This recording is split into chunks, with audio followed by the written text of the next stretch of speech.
Hey everyone, Dr. James Stirrett here. Today we're going to be talking about the number one vegetable that I do not recommend to clients that are trying to balance their hormones and trying to lose weight. Let's jump right into it today.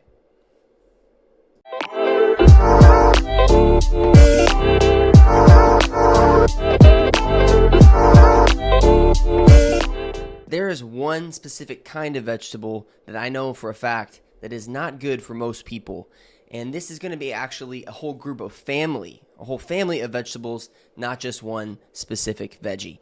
So the nightshade family is what I'm talking about here. The family of deadly nightshade. It's a group of vegetables that are very commonly in the standard American diet. We eat them every day. So what are these foods? Specifically, you've got tomatoes, you've got white potatoes, so white potatoes of all kinds. You've got eggplants, you've got anything like spicy pepper, bell peppers to jalapenos to habaneros, so all hot sauces and things of this nature. Paprika, cayenne, chili powder, curries, because the chili powders are in the chili or peppers are usually included in curry. These are all things that are going to be incorporated. Almost everybody is going to be consuming these foods on a daily basis, and you need to know the harm that it's actually doing. Step back for a second. So I've been telling my patients this for years, and it really all comes back down to my own personal story with nightshade vegetables. And I just want to share that with you guys for context for a second, because I am somebody who I don't just take things lightly when it comes to telling people to stop eating stuff in their diet. I want proof. I want to see it work firsthand with patients. I don't want it to work in 1 out of 10 people. I want it to work for the 80%. So my story is, when I was just entering college, I had a wakeboarding accident. I hurt my knee really bad, and I tore my meniscus and had some other stuff going on in the knee. Wasn't a great situation. Ultimately got surgery. Surgery went well, but I had long-lasting pain after this injury that led me to stop snowboarding, stop wakeboarding, stop working out specific exercises in the gym. I couldn't run anymore. So it really took a toll. I had daily pain, like when I pushed on certain areas of my knee. So I had daily pain. Like, it was really limiting for me. I wasn't able to do the things that I wanted to do. And I had this surgery as a kid. I was just entering college. And after college, the pain, it persisted all the way through into medical school. So here I am as a medical student learning about naturopathic medicine, supplements, and how to get rid of inflammation, and diving into all these really amazing techniques to help people get healthier. But I was unable to heal my knee pain. I just thought, like, oh my gosh, here I am, not even 30 years old, and I am going to have pain like this for the rest of my life. And I'm like, if I'm hurting this bad at 29 or 28, can you imagine how bad it's going to be hurting once I'm 60? I mean, like, that was the type of stuff that scared me. I'm like, can I even be able to keep up with my kids? The cool thing is this. I went into my residency. I was working under a doctor named Dr. Owen Miller in Tacoma, Washington. He would always be talking to people about nightshade vegetables. And I can't tell you how many people I saw get better under his care, coaching them through diet. And I never tried it myself until about halfway through my residency. I was the type of person where I was consuming jalapenos and like on a daily basis, like grilled up in my food. I like to chop it up and put it on my food. I like to put my weakness was Chipotle Tabasco hot sauce. I put it on my eggs. I put it on my steak. I put it on burritos. I put it on every single thing that I made. And I love like Thai food. I love Mexican food. Just who doesn't like that stuff? It's so delicious. But a lot of those nightshade vegetables go into those dishes. And so here I am, a complete nightshade addict. I didn't even know it. I cut it out of my diet, and here I am eating these things. I'm in daily pain, limited mobility. And lo and behold, literally within a few weeks, all of my pain went away. All of my pain. I had one other crazy thing going on. I had this bursitis in both elbows, especially after I'd work out. Like, the back of my elbow would be like puffy. Like, there'd be like this huge pouch full of fluid.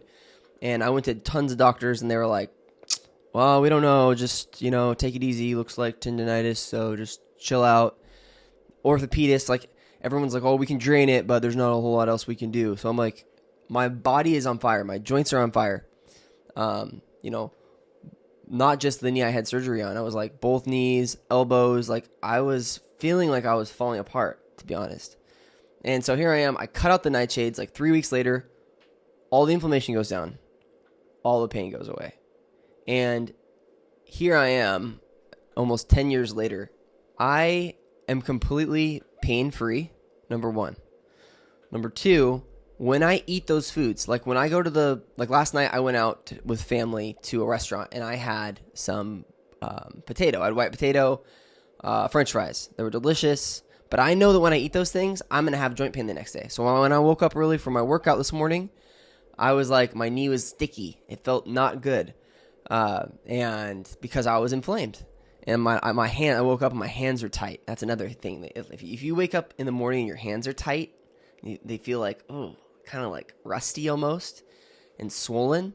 That means that you usually ate or consumed something the night before that caused that inflammation to happen. Now, for me, that is nightshade vegetables. So how does this apply to you? I want to make sure that you understand. I'm not telling you to just stop eating nightshade vegetables. I'm going to give you some tips on how to continue to implement these into your diet without causing massive problems so you can still balance your hormones, still lose weight. But how do these nightshade vegetables actually impact you this way? There's certain foods that have lectins. Lectins get deposited in joints, and lectins cause inflammation, and they cause problems in the body when we eat them. And it so happens that nightshades are very high in lectin content. So here's the thing.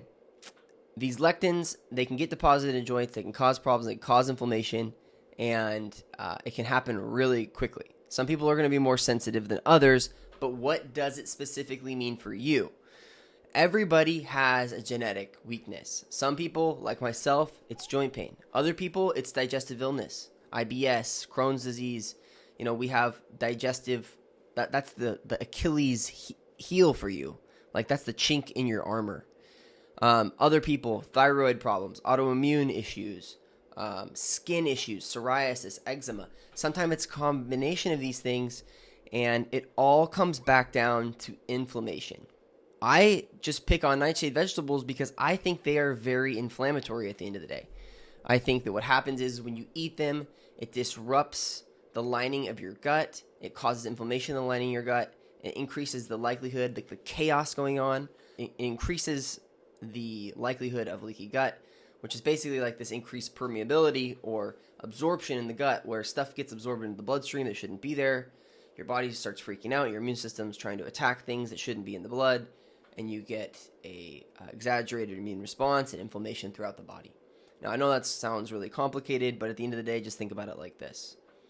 You eat something, it causes a disruption in the digestive system, causes your immune system to freak out, you're inflamed. The more this happens day in and day out, right? So for me, it was eating nightshade vegetables every single day. Boom, boom, boom, boom, boom. It's a snowball effect. It's like squirting gasoline on the fire every day. So what I try to tell people to do is if they're completely addicted to nightshade vegetables like I was, then they need to have a cooling down period where they avoid it completely for a period of time. I always say 3 weeks to a month. Then once your body is come back into alignment, then you can have it every once in a while. But you need to know that, like for me, like I'm going to have joint pain until it clears. It takes about 24 hours for the whole thing to clear. Some people, it's going to be a digestive problem, IBS. You're going to have diarrhea or constipation. Some people, it could be a thyroid thing. You might have a skin flare, might have an eczema outbreak. Other people, they're not going to feel anything at all. They are going to come in, and they're going to get labs drawn with me, and I'm going to see that there's massive problems with inflammation in their blood work, and yet they have no pain, no digestive issues, no symptoms, and then I have to try to explain to them why some of these foods that they're eating are causing such havoc, and they're like, well, why don't I feel anything? And it's like, this is happening inside of you, but your body has been more resilient than other people that we commonly see. I want to give you guys some of the pearls that I've learned over the last 10 years with nightshade vegetables and how to incorporate them into your diet without causing lots of disruption and pain. And weight gain and hormonal imbalance. Okay? So your body will heal. Our bodies are designed to heal, and that's exactly what they do, but we must present the right setting in order for it to do so. What we like to do is space things out. I'm going to eat nightshades on day 1. I'm going to take 1, 2, 3 days off, and then maybe I'll eat nightshades again on day 4 or 5. So it's like 1 to 2 days a week, I will eat nightshades. And that is because I have earned a level of health that allows me to do so. Now, other of you people out there, you might only be able to do it once a month, or not at all for now. Once or twice a month. It's just going to be dependent on, like, you don't want to backslide with your symptoms to the point where you're in like so much pain, or you're having so much discomfort, or your labs are showing this crazy inflammation. Like, it's going to be different for each and every person. But for me, I'm able to eat nightshades about once a week and be just fine with it. Now, if I eat a whole tank of Tabasco, then there's going to be massive problems. On top of this, I've learned that certain nightshade vegetables are worse than others. One, white potatoes are by far, they're super high in lectins. They are one of the nature's most inflammatory foods that I've found. Especially, then think about this, we deep fry them and eat them as French fries. Terrible. Terrible for you. But standard American diet, this is very common. It's served at every single restaurant almost, and it is a staple for us. Next, I want to talk about tomatoes for a second, because tomatoes are a part of the nightshade family. I believe that tomatoes really aren't that bad unless you are super sensitive.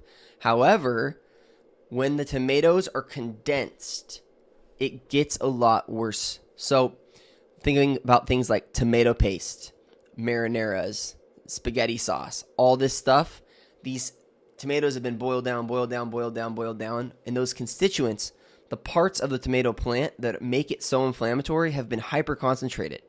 So when you eat a bowl of spaghetti, not only are you getting slammed with the sugar from the carbs, you are also getting hit with the inflammatory content, this concentrated inflammatory components of the tomato plant itself.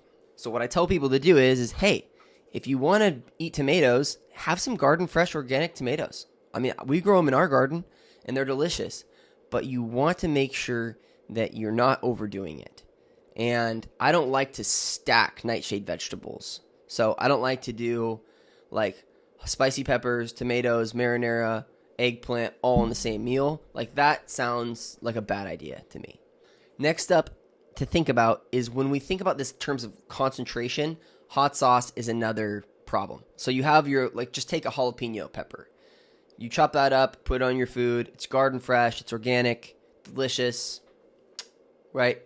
But the problem with this is that it's going to have a lot of lectins, and it can cause problems. But when now all of a sudden you make a jalapeno hot sauce out of it, or a cayenne hot sauce out of it, or a chili whatever hot sauce, these things are condensed. All of those parts of that plant that are going to be harmful for you are just in a hyper condensed amount, and you're smothering it all over your food. So when I use hot sauce, I use it sparingly. I don't dump it all over like I used to. I used to drink this stuff practically. I loved it.